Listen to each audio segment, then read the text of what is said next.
Hello, welcome to the Triple V podcast. I'm Dan. And I'm Matt. Let's crack open a can. And spill the tea. Oh, lovely. Oh, how are you then? Yeah, I'm alright. Not bad. It's been one of those weeks. Has it really? How come? Just busy. Things have got in the busy, way, okay, right. Busy weekend. Went to, where'd I go?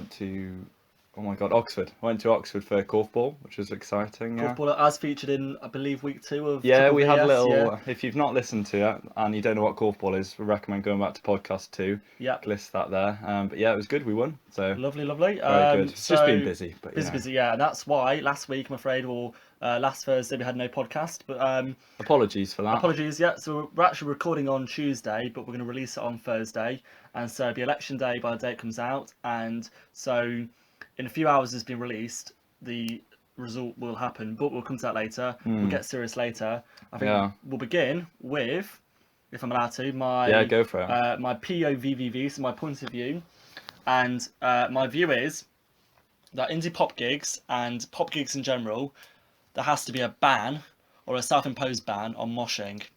Or not even moshing, but people like going into circles and then like running in. I'm not trying to be boring or anything like that, but it's really annoying when like it's a few kind of slow ballads or a few like kind of like mid-tempo songs, and people insist on like kind of like mosh, but not even moshing, but like kind of running in a circle for like the whole song. Yeah. And I like to be quite close to the front. My eyesight's quite bad, and I like the kind of hubbub, but I don't like the hubbub. But I don't like the whole kind of the insistence of every kind of song there having to be some like kind of mosh pit.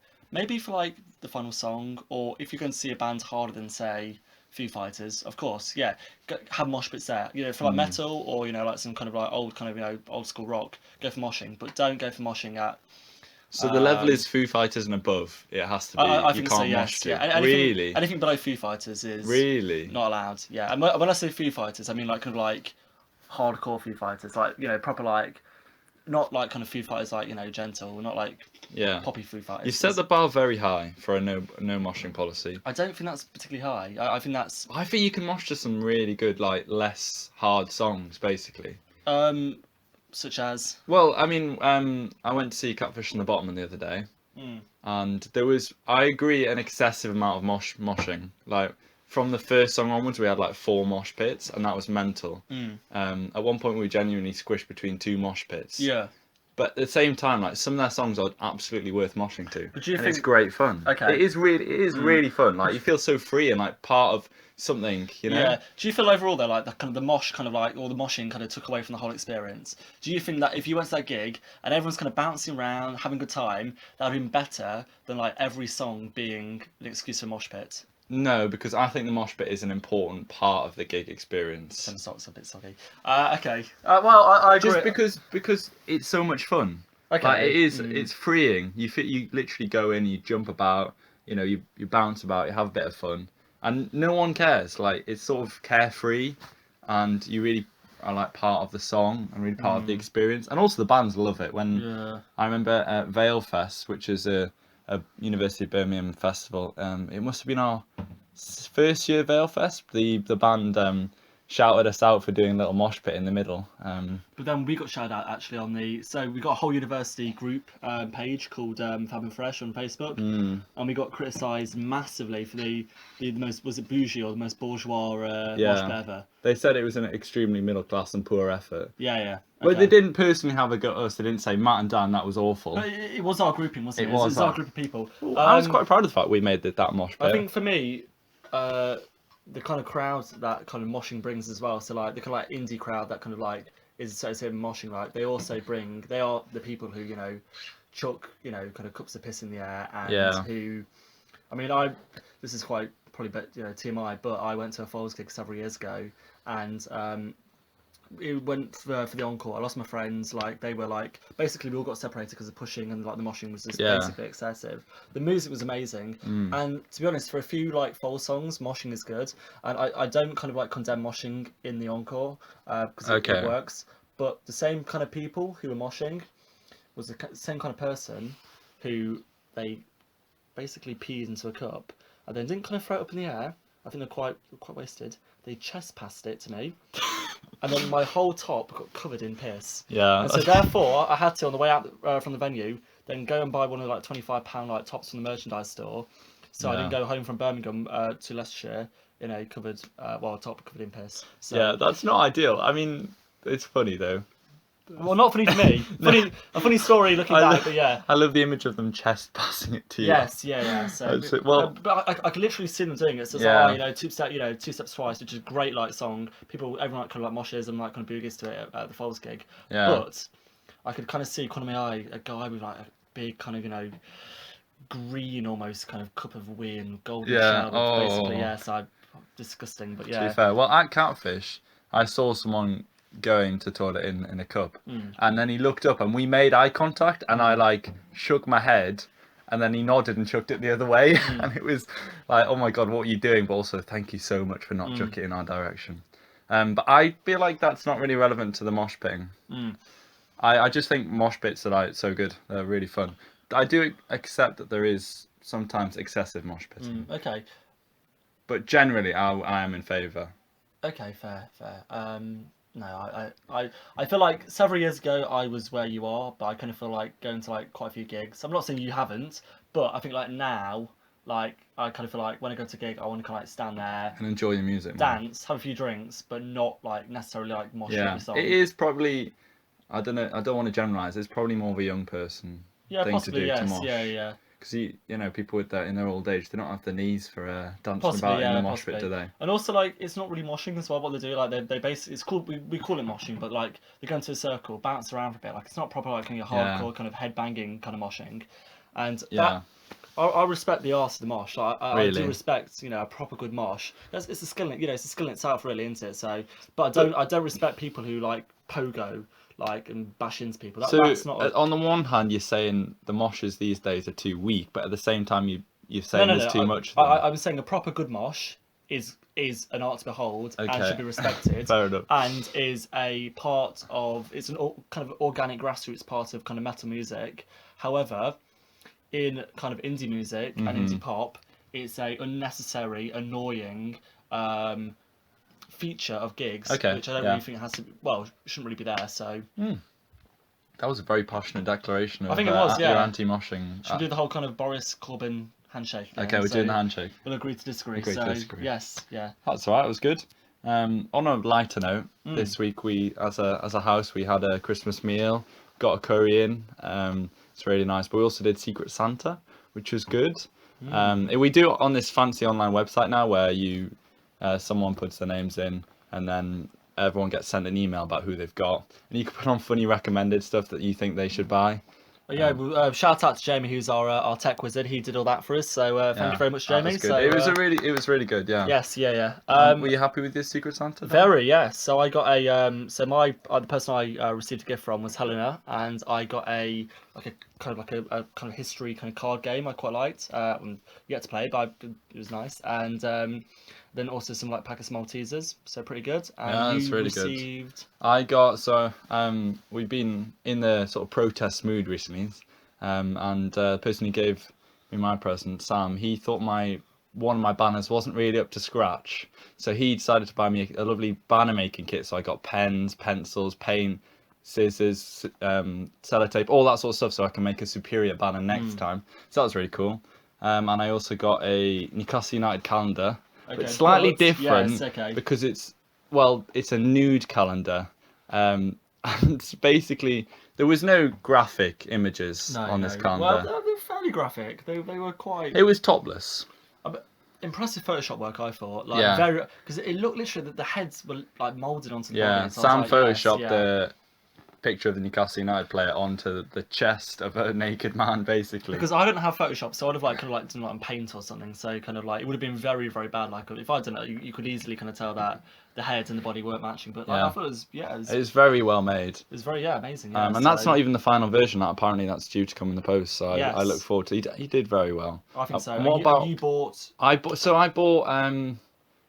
Chloe some Christmas festive teas. So there's like, I think maybe 6 or 7 different flavours that you can try. And also for context, Chloe is the girlfriend of the the rustler we have in the background of the podcast often. So the guy who has been trying to write things on the laptop Yeah. and disrupts. But it's also a great friend of the podcast, and hopefully we'll have him in a few weeks on the podcast. So big shout out to Sam and Chloe. Yeah, thank you, Sam and Chloe. Yeah. But yeah, I also got Chloe a little book about the language of cats.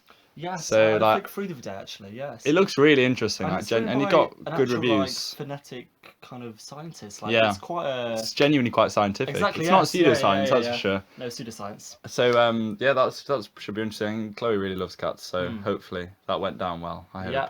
I was just I bought it and I was just so worried that she already had the book because it's something that Chloe might have. So I was just in the moments before I gave it, I was just so worried that, oh my god, what happens if she's already got it? You know, that's always a nervous part of present giving. And what did you get? And for whom? So I got given Jamie as my my Secret Santa receiver, and I got him a pair of tickets. Well, not a pair of tickets, but one ticket to go and play Laser Quest in Birmingham. Which is really cool. Because we've literally been well, I think since like kind of second year, we've been down in third year, we kind of like saying, like, you know, let's go and, you know, play Laser Quest, but never have. And so let's hopefully it runs out by May. So hopefully as a house we can, you know, all go and play Laser Quest. But I'm still quite skeptical because it's all on Groupon, so, you know, we'll go on Groupon, we'll all get the deal, and we're going with Jamie. It'll be great fun, I think. So, go for a meal as well, whatever, go for a few drinks, be quite nice. But Laser Quest is like the fun, nice version of paintball. Absolutely, yeah. Because I've done. I think I've only ever done paintball actually, and oh my god, it hurts. Have you never done Laser Quest? No. Laser Quest is like, tell you what. Probably unpopular opinion, but like Laser Quest is like superior to like paintball. So I think I would probably agree with you. It's fun. Like there's no kind of pain involved. You know, like it's a painless version. I've done of paintball twice, and both times I just ran around absolutely terrified that I was about to get hit because it hurts. I did paintball, and we were versus some like ex-army people who claimed ex-army. Oh god! And so they were all kind of shouting, very kind of like commando crawling, very kind of full aggressive, very aggressive. And also, if you put your hands up and you were out, they would still shoot. Jeez. And they would go, my god! Get the bunker. So like, come on. Yeah, that is scary. And then Tom, my twin, who's hopefully listening out there, Woo. he big up to Tom. He within the first kind of like half a minute of the game, got his mask covered internally with paint. So it literally went through the breathing holes of the mask. Yeah. And he had to take the mask off, whip it off, and he had not blood, he had like paint in his mouth. That sounds awful. awful. The actual impact didn't hit him, but just all the kind of paint residue Yeah. went into his mouth. So he wasn't the biggest fan, but he liked it more than me. He liked it more than you even after that horrible which is probably experience. testament to how much I disliked it. Yeah. So, and then also I got Jamie a Grow Your Own Woman. So it's from Tiger. I feel obliged to kind of buy someone in the Secret Santa a gift from Tiger, considering for the last 3 years I have anyway. It's kind of It's your little tradition, exactly, isn't it? yeah. So I had £3 left to spend. I was like, what do I get him? So I got him a little gift from Tiger, and it's a Grow Your Own Woman, and basically you put it in water, and it's just quite voluptuous, and she's quite a curvy woman. And I felt quite embarrassed to buy it, actually. I got told, like, well, what's her name? Or, like, you know, and then I was like, it's not for me, it's for a friend. And she, like, laughed at me. What, at the cashier? Yes, yeah. It's a bit of an embarrassing thing to buy. Slightly, yeah. Jamie liked it, didn't he? It's been massive now. I mean, well, it's how many, like 15 inches maybe? Centimetres. 15 centimetres, sorry. Yeah. Sorry. Not like, and it started off maybe 3 centimetres? I am very impressed. But it has grown a lot. I'm not sure what Jamie's going to do with it now, because I'm not sure if it will survive out of water. Like, will it like shrivel back down to size? I don't know. Will it go mouldy? Like, will it dry out? Like, I don't know. I guess that's something Jamie's gonna have to find out. Will Jamie will he kind of like is it like a teddy, or like is it like a? I don't think so. It seems too wet for that. Perhaps, yeah. I don't know. It's a good present though. It was funny, and he took it well. Yes, so. I think so. Yeah. It was all in all, I would say Secret Santa was a success for our 3rd consecutive year. We've done well. I don't think anyone was disappointed. And talking about Santa. Go on. Bit of a segue. So last week I went to go and see John McDonnell, the Shadow Chancellor, make a speech in Birmingham. Quite a bougie venue. Went to the I think is it Hotel Lotus or something? You know, that hotel on the one on the corner. Very upmarket. Yeah, I mean, it's like a sky lounge. It's amazing. This kind of venue. Nice suite sort of thing. Yeah. And Sky News are there, BBC News are there, ITV News, and like Sun, like Daily Mail, a few kind of disreputable The ones we don't media like. outlets. Yeah. Yes, we got actually told not to boo the Sun and whatnot. So and That must have been hard. I would have been very tempted. there was a few like tuts in the audience when the Sun journalist turned up, turned up and made a question. But God, I the can the imagine. RTV journalist, I think, to kind of show like I know everyone's been kind of moaning about the broadcast media on Twitter and stuff like kind of like Laura Koonsberg and Robert Peston and stuff, but like just like kind of like the level of kind of like infantile journalism, like kind of got kind of like a policy document out there, it's all quite detailed, like there's some quite important proposals in there, and the question from the RTV person was probably worse than like the Sun person. She just went, with Christmas coming up, not many of us here believe in Santa Claus, so why should we believe in you? And it's like, hang on a sec, like, are you a journalist or are you just like a bit of a piss taker? Yeah, It was that is ridiculous. like ask like challenging questions, but like It's building on some sort of a rhetoric of them being like giveaway presents, the Exactly, whole but- Labour policy, but it's thought out, genuine economic policies. Yeah, but like actually challenge them on the policies. If you Yeah. think that they're not costed, like say that and then ask where the costings are coming from.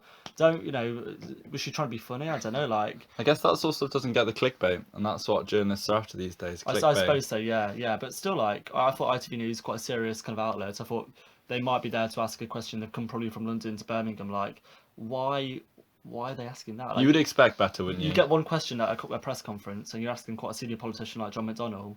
Why waste it like that? I know, but so bizarre, bad. But yeah, Guess that leads us on to general election chat. I think so. Yeah. So when people are listening to this, it will be general election day. So if you haven't voted already, please do so. Absolutely encourage you to do that, and specifically vote Labour. Well, Absolutely. polls are out to polls are open till 10, so Yeah. please vote. And also, if you've got a Brewdog in your area, I don't know if you saw this earlier. So Really? Brewdog are offering free pints for anyone who votes. So Fantastic. go on to Brewdog, take a photo outside the polling station, or show some kind of proof of you voting, Yeah. like a document or whatnot. And you can go to Brewdog Get a free get a free pint. pint. So yeah. What a good thing Brewdog are. I That's think so yes. good. Yeah, you can vote however you like. You get a free pint in Brewdog, but I guarantee the pint will taste better if you vote Labour. Yeah, I bet so too. Yes. I mean, well, we've past couple of weeks we've advocated for voting Labour, We have, yes, yeah. and the issue only gets more important in the coming days, building up to the election, and I just really want to urge people to vote Labour for many reasons. Vote Labour for the NHS, vote Labour for the environment, vote Labour for solving people's issues such as homelessness and poverty. Labour actually does address a lot of the issues that really matter, and the Conservatives don't in comparison. Yeah, a bit lighter. I've had a bit of an argument with my family this week on. So we got a thing called the Mud Message Board on WhatsApp, and it's basically my twin Tom, my brother Stephen, who's a bit older, my mum and dad, and my old brother's wife. So basically, the argument begun because Tom said he's going to donate some money to charity instead of buying cards. Which is nice. That's a really nice gesture. Yeah, it's a great thing. And I was like, so I jokingly said to him, because you're voting Tory, donate some money to like a homeless shelter to kind of diffuse that. And then my dad put, by the way, Dan, we know you're a secret Tory in disguise, spelling correctly. And I put like a few like kind of like triggering comments, or hopefully things like trigger him. Yeah. And then I put about kind of the rise in homelessness and whatnot. And then Tom said, Dan, do you want to wrap my presents for me? I'll give you some money. So I said, if you vote Labour, I'll do it for free. And then my dad put, very, very wittily, I thought, more chance to be going on a date with Holly Willow Bye. Right. Yeah, and so then we had a few kind of back and forths, and Dad was like, don't quibble out a foregone conclusion, which I thought sounded quite mature for my dad to say that, actually. Quibble about a foregone conclusion. And then Tom was about the whole kind of like, don't believe in magic money trees and 4-day working weeks. We don't. This is not a slagging off of the Mudmer family. Let's be clear. It's a slagging off my twin, so I'm more than willing to do that. And then, Sorry, Tom. On my behalf, I apologise. It's fine. And then I'll tell you what though, I prefer the fact I've got a family where we disagree. I like the fact that like there's no consensus, because consensus is boring. So I'm glad that we can actually go back home and have like debates where I know I'll either be in the majority or the minority, and there'll be an opposing view. That's I think it makes me into like a better debater as well. I don't think I'm not amazing in debates, but I think I can actually counterpoints better than if I was say from a family. That's fair. Yeah, from like a family who say everyone agrees on the same thing. And then Tom put about Hamas and whatnot. I said, oh, you know, like, because last time Tom mentioned Hamas, he said the word hummus. So I said, oh, best friends of hummus. Yeah, not a big fan of hummus personally. Prefer salsa. Oh, So that was a big burn, big burn. then my dad, I think, to basically empty it was to finish it, empty it. I'm not sure. It's full of shit. Said something about you'll be crying or something on Thursday, which hopefully we won't be crying, but we'll see. I'm going out on Thursday, so I think we banned election coverage in Prees. Really? But you're gonna be watching, aren't you? The election Yeah, coverage. we'll probably be following it. Okay. Hopefully not crying, as your dad predicted, but we'll have to see. I mean, you know. he'll be hoping we are crying. So Yeah, he might be. yeah. But, oh yeah, for Boris, yeah. But last time it was great because I was in the room when the 2017 election results came in. And when the exit polls in, I was like, "Oh, get ready for a Theresa May landslide." And then 2 minutes later, you know, obviously it wasn't a Corbyn win, but it was a win of sorts in terms of she thought she'd have a 100+ majority, and it went down. And yeah, Coalition from the DUP and stuff. exactly, yeah. Yeah. So that was it was a win in sorts, and it you know meant that there was a change in politics, and actually, Yeah. me and my flatmate Sam was saying earlier that actually, if you look at Labour, all the kind of like the debates about the economy is basically they've won in a kind of way because no one's really like defending austerity now. Yeah. So all the parties are kind of promising increase in public spending.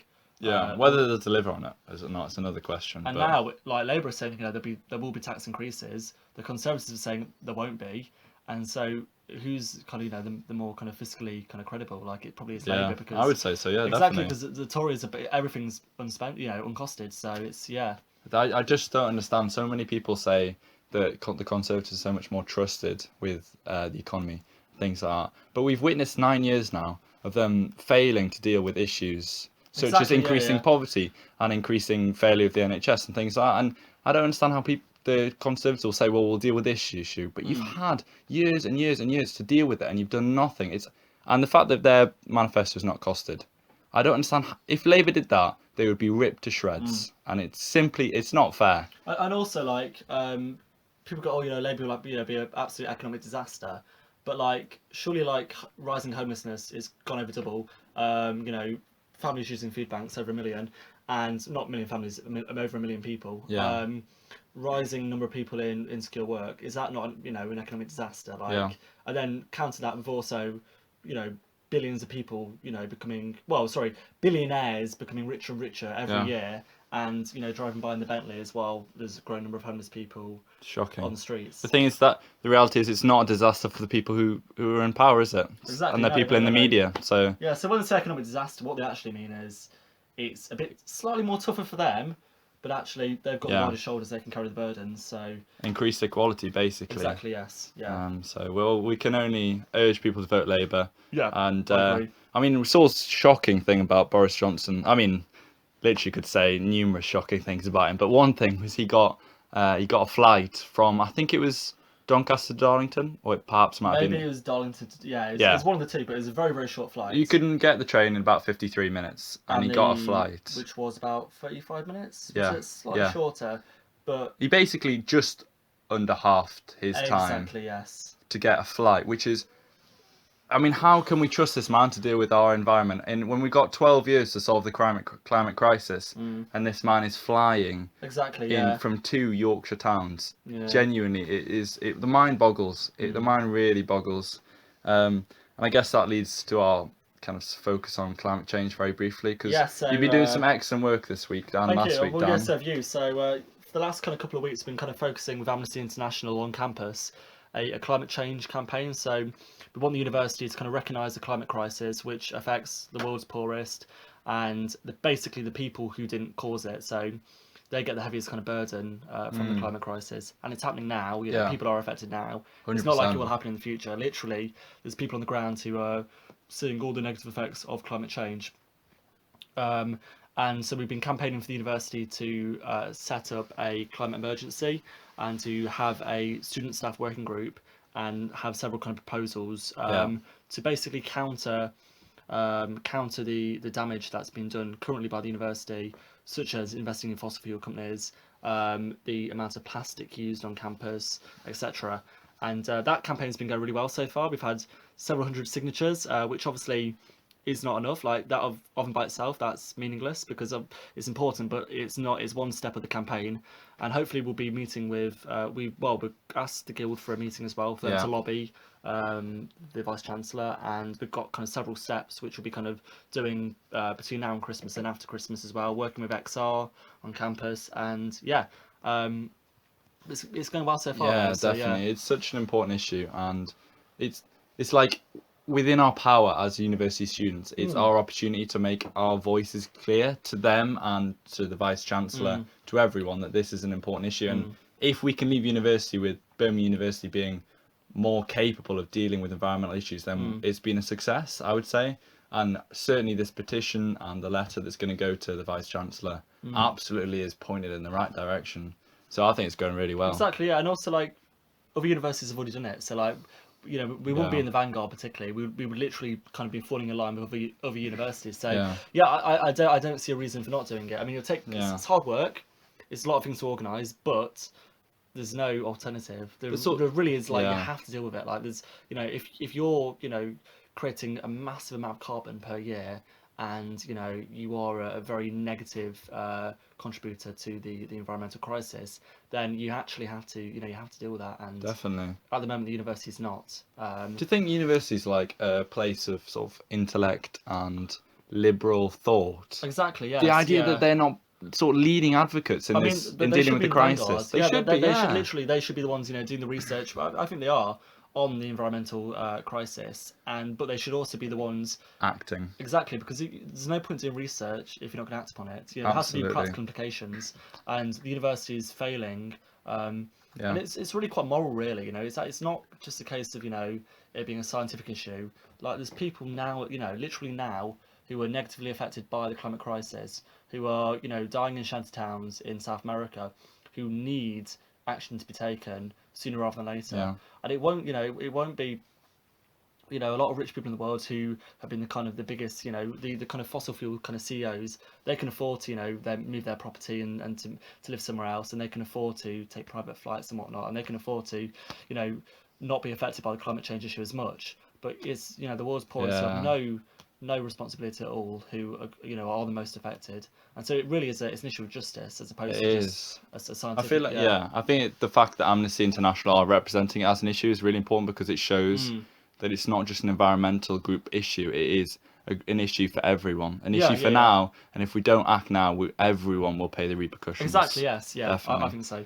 But that's quite serious. So I mean, I think we've managed to make, besides from the Secret Santa, it's been all quite serious.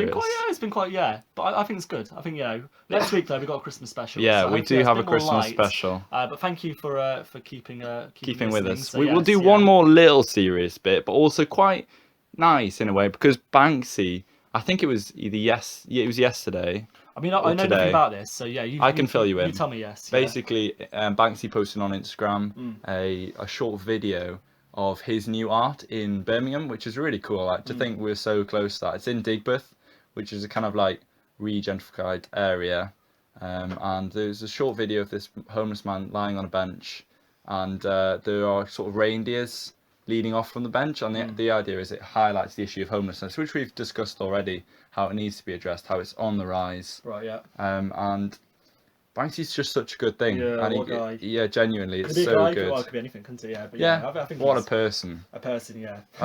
So yeah, that's really nice, and I want to go visit it. I'm a big. Yeah, we will at some point. Yeah, and also another reason to visit Digbeth, the pubs are amazing. Yeah. So despite the kind of gentrification, there is some great pubs there. There's some proper good old school. So the Spotted Dog is really good. Yeah. As well as Anchor, they are the two kind of prime pubs. Which is the pub that the Peaky Blinders used to visit? That's supposedly the Old Crown. So yeah. I would be up for going there just for another great pub. Selection of real ale, not quite as good, poor, really. But I tell you what, the Anchors, it's some proper kind of old fashioned, really? kind of independent, kind of free houses, and they're so good. Nice. Especially Spotted Dog, it's just great. Digbeth's a fun place to be. It's got a lot going for it. Digbrew as well. You've got Digbrew, which is a great kind of venue. So if you've not been to Digbeth before, Digbrew is amazing, and Digbeth Dining Club. Yeah, go there on Nice Saturday. So food. yeah, beautiful. Yeah, And I think they do a no bones Thursday, I so believe like so. a vegan Yes, vegetarian. kind of vegan vegetarian kind of thing. Nice. Yes, but So yeah, also on the Banksy, I think I heard someone's already graffitied it slightly by adding red noses to the reindeer. What do you think about that?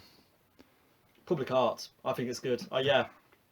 But some people would argue that the work that Banksy does, and I mean, how much did one of his pieces go for? Millions. Like, this is valued art that shouldn't be. Yeah, but Do you disagree? Yeah, my counter argument is the people who say Banksy does like a work of art on your kind of property, and then you peel it off and then you sell it to like a New York kind of art market. They're the worst of the worst. Like I kind of feel like it's street art. It's democratic. And if you want to put some red noses on, do it. I feel like that's quite harmless, isn't it? They're public spaces, they are to be. They're owned by the, they are the commons in a way. Yeah. And so they shouldn't be down to one person. And if it's done tastefully and if it's done well, that sounds quite comical. We can only hope that it's not, people don't, make a political point and like cross it out or anything exactly. like that. Yeah, but I think Banksy would probably see the value in people doing that, because I think he's against the idea, his kind of artwork, because he obviously he sees no profit from that. So when people who say Banksy does like a kind of a mural on their building, yeah, Banksy sees no kind of profit from that, no. And so I don't think Banksy's like kind of he doesn't do it for profit, does he? Thinking, no, I'm definitely rich, not. But again, that's democratic, and I like the idea of people adding to it and taking away from things and making it their own, and especially because Banksy's not from Birmingham, so if like a local who lives in Digbeth and they do that themselves, and it kind of becomes part of the local area and they own it and whatnot. I think that's so much better than it being taken away. I guess, and it all adds to the idea that everyone should be aware and contributing to helping the issue of homelessness, because especially winter, it's so awful. I think last year a poor homeless man died in Birmingham because it was just so cold. Yeah, it's more and didn't someone die outside Westminster? Yeah, well, that was several years ago, wasn't it? Was it? Yeah, well, it's just. I mean, that's symbolic for the failings of. Anyway, we don't want to delve too into negative issues, but no, it's important. So. And I'm gonna go see the Banksy because I think it's really cool. I'll come with you. I've never seen a Banksy before, and I'm excited to. I don't believe I have. No. Okay, right. So I'm a celeb. Yeah, it concluded last night, I think, or the night before. A few nights ago. Oh well, for your listeners, it'll be a while ago. Yeah, about a week ago, I imagine. Well, no, I think it was Sunday night, wasn't it? So about 4 days ago. But anyway, Jacqueline Josser won.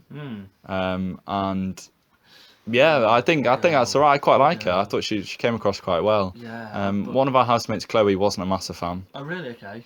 Yeah, I don't know. She just didn't really like her that much. I think also Chloe had money on someone else. Ah, right. So maybe that. Purely commercial then. No, I don't think that was solely it. But yeah, I thought she came across well. I liked her. Yeah, I mean, the only thing with Jacqueline Josser, I feel sorry for her, because all the kind of the stories about her in the press. And her boyfriend, Dan Osborne, or no, husband, didn't actually, yeah. Yeah, they are married. Who's also quite famous, a bit of a buff kind of guy. About him having kind of threesomes and all sorts. Yeah. And it's a bit lurid, isn't it? So it's funny you say that, because I was standing by a magazine stand today and I saw a headline, Jacqueline Josser, divorce, so sad because of this horrible threesome. And then I come back, I tell Chloe this, and she was like, no, I'm fairly sure they renewed their vows today. Apparently they have, yes. Well, I've heard that Jacqueline Josser won't do any kind of press interview after this. Yeah, that is definitely true. Yes, but I mean, people are speculating to such a great extent about this poor woman. If you just leave her personal life alone. If you won't do press interviews, there's probably a reason for that. I don't know, No, because they would only talk about the allegations of the threesome, and it's just just let people be. And I know she's in the public eye. But at the end of the day, her marriage is at stake, and they have got a kid as well, haven't they? So several kids. So, there was a magazine that said they were getting divorced, and then Chloe tells me they renewed their vows. That is complete. Oh, she was slander. Abby's sister, weren't she, in EastEnders? I don't know. To be honest, with I'm a Celeb, most people aren't famous to me. That's not. They're not. I don't watch it because they're celebrities. And also poor Caitlyn as well. Yeah. Poor Caitlyn. Do you want to explain what happened to her? Yeah, so Caitlyn Jenner, when she got voted out, was she fourth out or something? Or fourth? She lasted fairly well. Yeah. no one met her on the bridge. No family member or no kind of which is quite sad. But I believe James Haskell, the Oh yeah, yeah, so he met her which is on the nice. platform. James Which Haskell came across really well, actually. He seemed like a good I sound heard lad. quite the opposite. I heard that Really? he came across as a bully. Yes. Oh my god. So people were saying on kind of like Facebook and Twitter that actually he came across as he was bullying some of the younger members of the group. Really? Oh wow. Yeah. So Clearly, I just misinterpreted. and so I think people viewed James's behaviour in meeting Caitlyn as kind of like trying to like counter his kind Oh, of I see. his persona Really? of being a bit nasty and a bit of a bully. Well, I didn't watch it religiously, but the bits I saw, I thought he was quite nice. Yeah. He just seemed like a nice lad. So but... Caitlyn was some kind of like girlfriend or some kind of like unconfirmed like woman who's like 23 or something who met him. Sorry, who met met Caitlyn, not James, at the hotel or something. Really? Yeah, there was some kind of thing going on there, wasn't there? So Poor people. They have to face so much I speculation. know, yeah. I feel like I feel like We're kind of adding like, to it, aren't we? yeah, we are. Yeah, we are stirring the cauldron, aren't we? So But I mean, well, at least someone was there for her. yes. Because, well, didn't a dog write her a letter as well? Yeah, so everyone else got their kind of family member to. Am I talking too quietly? No, it's fine. That's fine, yeah. So everyone else got their family member to like write like letters in and stuff, and everybody knows like mums, dads, sisters, boyfriends and girlfriends, husbands and wives, and Caitlyn got her dog. So That is so sad. but people were saying like on Twitter that Caitlyn's like Caitlyn deserves it because like she wasn't that good to like her kids when like she was younger, but Really? I don't know. Yeah, I don't know like enough about like the whole like kind of like Kardashian No. Jenner family. So There's so much drama that it just goes over my head. That yes, yeah. I just felt sorry for her because I think she came across well. She seems like a nice person, and for no one to write to her is quite sad. Yeah, I think so. Yeah. I was kind of willing her on to win it, but I'm happy for Jacqueline, especially since she's won it. Jacqueline Josser, yeah. She's taken so much stick, honestly. Like, Poor girl. Yeah. yeah, definitely. Isn't it? Anyway, Yeah, it can't be helped. so another thing I've got no idea about Russia ban. Yeah. Go for it. Well, I think it's good news, but it's come as a bit of a shock. Basically, so Russian athletes were done for doping, which is awful, and several bodies have actually taken, particularly WADA, the anti-drug doping group, have taken actually genuine action against them. I thought you meant bodies in like physical bodies, like people, their bodies were affected. Like, No, like organisations. Oh, right, okay, yeah. And Russia have been banned from all major sporting events for 4 years. Really? Yeah, genuine. So how come I've not heard this? it's pretty big news, but I guess feel like I've missed out on quite a lot. So yeah, you don't really dip your toes in the sporting world, do you? I Dan? don't. No. Your toes are... for good reason as well. Yeah, for good Well, reason. I don't know. I think it's just really good they've taken action.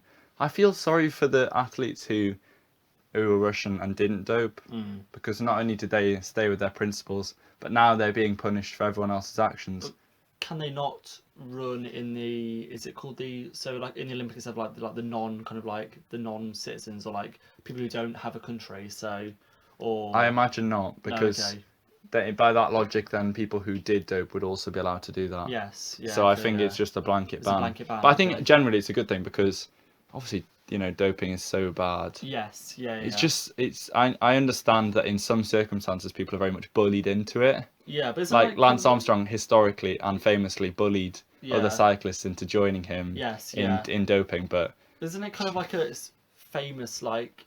I don't know if it's kind of like Cold War propaganda, but like kind of like the USSR, like the kind of like kind of Soviet states are quite famous for like doping to kind of keep up with the kind of superiority of the in inverted commas, the kind of like US kind of and Western kind of are you athletes saying that there are probably many other countries who are doping? No, I'm saying in terms of like I'm not justifying. I'm saying like it's a historical kind of presence in kind of Russian and kind of Eastern European sports. Yeah, but then it's found in America as well. Exactly. Yes. Yeah. It's good that they've taken action, but it needs to be. If anyone else has ever done, equally, they need to have the same level of punishment. What do you think about the argument that we should get rid of doping bans? Because if humans reach their natural peak, if we hit the point where we can't get any better, we then get rid of the doping ban, and then we see how far people can progress with the use of everyone allowed whatever medicines they want. I'm personally opposed because I think actually some of the health implications of some of the medicines and some of the kind of doping is poor, and sports meant to make you more fit, more, actually better, Yeah. more healthy. And to actually say to someone, if you want to be, at the top of your peak, at the top of your sport, you have to do something that is actively unhealthy Yeah. and will have long-term implications for your body. I think it shouldn't be a thing that sport endorses. Yeah, oh, no, I agree. I was So, just wondering what you think. Yeah, no, A lot of people suggest it. Yeah, I know, yeah, but I think actually what this Russia case actually shows, or from what you said, like it shows actually the current rules are becoming more and more effective and Yeah, becoming more kind of hopefully. punitive, and actually, hopefully, as you say, there'd be more kind of there'd be less of the kind of doping and more of kind of actual proper fair sports. Yeah. But Let's hope so. I hopefully. mean, I also agree that we should keep the doping regulations because even if I don't think we ever will reach the peak of physical ability. I think it'll just keep getting higher and higher. And frankly, it seems fairer for people to be based on that sort of dedication. Surely levels off after, I don't know. I don't know. I don't know how that'll work. I don't know. But I just believe that sport should be about dedication. It shouldn't be about who's got the best scientists who provides them with the best drug. Yes, yeah, no, I totally agree. Yes, yeah. And I think it makes it funner to watch if you think like if we knew that Usain Bolt was full of loads of drugs, his achievements would just be so diminished in my eyes. Exactly, yeah. It's like, okay, like great. You'd always say like, oh, it's because of drugs, not because of him. Yeah, you'd be like, oh, I could do that if I had exactly. the same. Yes, yeah. So I know, which I definitely couldn't. There's definitely more ownership and more kind of respect for the actual athlete if they don't do drugs, because obviously like the kind of the whole Lance Armstrong, like who respects Lance Armstrong now? Even though he's probably a better cyclist than most people, like still people don't kind of think, oh, Lance Armstrong, but people. He's just, I'm not fan doping. No, so, no, definitely not. I think I agree with you on that one. Another type of drug, though. What do you think about a beer mile? Because we've talked about it a lot, doing a beer mile. A beer mile, okay. So the idea is that you do a pint every 400 meters. Is that right? No, every 800 meters. As part of the beer mile. No, because hang on. So you run 800 meters, you do the pint, and then you carry on until. Or was it every 400 meters? I think because was 4 pints involved in there. There's more than 4 pints involved. I'm not sure. I think there's more than 4, but less than 8, which is quite broad. Maybe 6. So basically, every sixth of a mile, you down a pint of beer, or every quarter. I think it's a sixth, and then you have to carry on running. But you can't run while drinking. You have to kind of stay within the kind of limits. And then people are sick. Like I mean, from what I've heard. Understandably, from what I've pushing heard, yourself, aren't you? Yeah, it's quite vomit-inducing. So yeah, I can imagine. You can feel it, can't you? Exactly. The sensation. I can feel it there. But I think it'd be fun. It'd be fun, keen. but I mean, to win, you have to actually down it pretty quickly. And I think downing 1 pint is quite difficult in itself. I feel like I would definitely be stronger at the running part, but that would obviously decrease as the pints went down. I think I'd be surprisingly probably better at the downing part. But I mean, even that, I probably wouldn't enjoy it myself. It's not your strongest suit. No, neither is really. So yeah. I think it'd be fun though. I think it'd be a lot. And also is it the tequila one as well? So what's that? So one where you drink tequila every 200 meters or something, or so you drink tequila and then a shot. Or... you have like 10 tequilas throughout the whole. Oh, that sounds awful. A shot of tequila per you have like 10 in total. But I've heard you don't actually feel it until the end, so you don't quite feel the effects of tequila until the end. But, it must feel awful at the end then. I imagine better than the beer mile. I kind of feel like because surely like the actual volume itself, like 10 tequila shots is less. You'd feel bloated when you after the beer mile. And what beer would you favour? Oh, I don't know. Probably a lager. A lager? Too gassy, I think. Maybe. I think something, But like stout is so heavy. Not stout. A pale ale? Nothing dark. Pale ale, something nice and flat. But the thing is, I really like a pale ale, and I would worry if I did my beer mile with my pale ale, I wouldn't be able to drink it again because you just couldn't stomach it. Maybe like an Abbott ale or like a John Smith or something, quite you don't drink regularly. Or yeah, maybe. I mean that bloke. So one of our local pubs, the Goose. Don't know kind of speak ill of him, but the owner was quite rude to me, wasn't he, a few weeks ago when I bought a John Smith and I got told off. I could be an old man, so it wasn't very pleasant. But, apparently John Smith's an old man pint now. I know, yeah. Didn't know that. He wasn't a fan because I had like a bit of lemonade. He was like lemonade, isn't that? So, but no, he wasn't a fan of that. But Never mind. Maybe we'll save the BMR for another day. I mean, generally, For sometime in the future. that's the level of drinking we can't. Yeah, it's not great, is it? I mean, it combines something I like with something I don't like. So. You'd rather just do the beer bit. Might rather just do the run. Yes. Okay. Yeah. I'm up for We that. could do the BMR together as a team. Yes. Yeah. Triple V take on the BMR. Exactly. I'll do the beer drinking. You do the. Yeah, I'm well up for that. Exactly. Right. So our final feature of the week, is something we've kind of talked about before. It's the UCU strikes, which have been on campus for the last 2 weeks. They're over now. And actually, it's been lovely on campus, kind of, it being full of people, it kind of, being like, because, I mean, it's best that the actual strikers, the workers are actually in work. That's where they want to be. It's where they're earning money. It's where they're putting, they're being productive in teaching.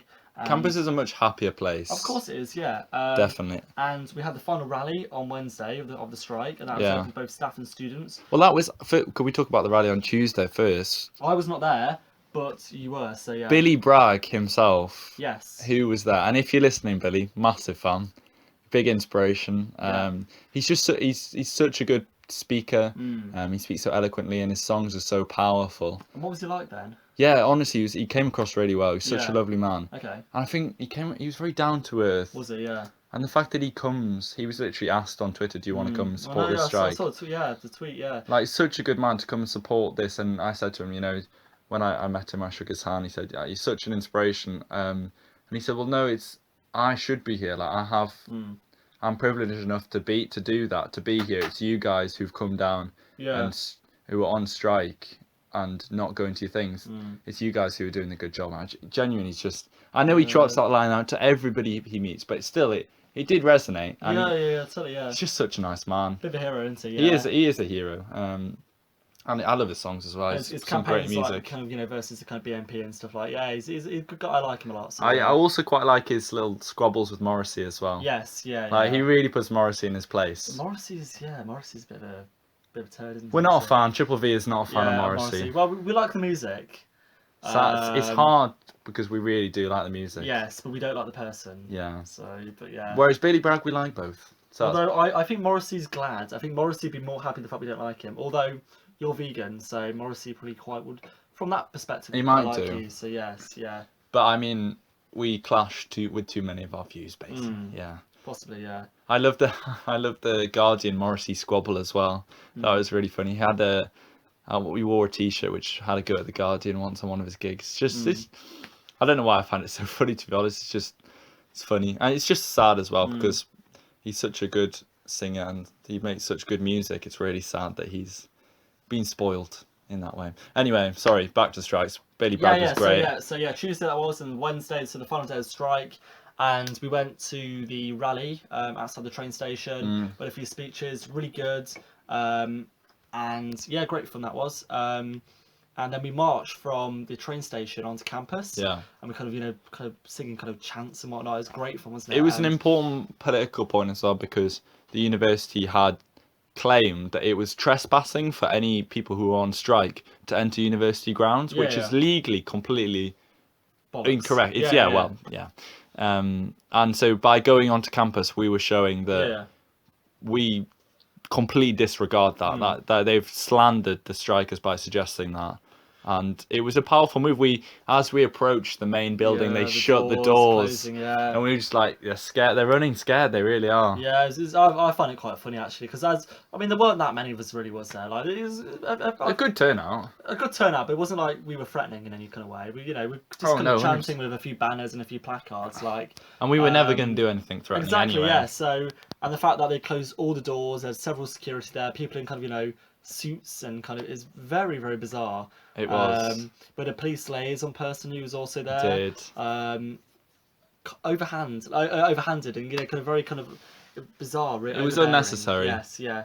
But it felt powerful. Exactly, yes. I've had a few speeches there, but yeah, I thought it was okay. It was good. We tried a little funny story. We tried this chant that Extinction Rebellion have done quite a few times. Yes, yeah. And I must have shouted it like over 5 times, and it just never got picked up on by anyone close else. to like 15 times, weren't it? Like you kept on saying it. Like, I love it. It's I'll put a link in the description. But then, as we left, they kind of begun to sing it without Which you. I was like, come on, guys! I've been trying the entire It protest. wasn't entirely coincidental. I don't know if Franklin's gone, but yeah. It was funny, but also, you know, one of those things. It was, yeah. There was some good chants actually. We actually sung the lyric of Billy Bragg. Yes, yeah. So that was nice. Oh, very nice. Are we done? Yeah, I think we're done. I think we are, yes. We should have said that the Amnesty petition, there is an online version, so I'm going to link it in the description. Please do, please, yeah. And then if you sign it, then that'll give us more weight when we hand the letter to David Eastwood. Yeah. So yeah, read through it. It's our proposal. It's a letter we're going to send off to him.